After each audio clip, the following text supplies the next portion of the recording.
Hey everyone, in this video I'll show you how to easily add Midjourney to your Discord server, and if you're new to the channel, please go down below and consider subscribing and leaving a like. So first things first, we have to open Discord up, so mine is already open, and on the left here, just click on this compass icon, explore discoverable servers, and then let's search for Midjourney. Although it's already here, just search for Midjourney. If it's not there, make sure it's the one with the verified green checkmark icon. Just click that,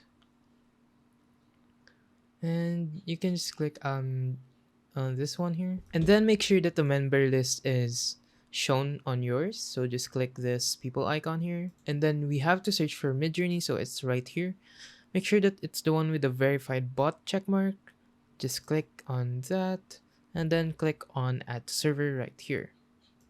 And here you can just click on select a server. So I'm gonna choose how to library server right here. Click on continue and authorize. And now a CAPTCHA pops up, so just make sure to verify that.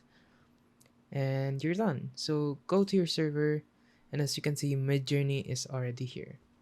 So to use Midjourney, just type /imagine and then your prompt. Alright, so if you found this video useful, don't forget to hit the like and subscribe button to watch all the upcoming videos, and goodbye.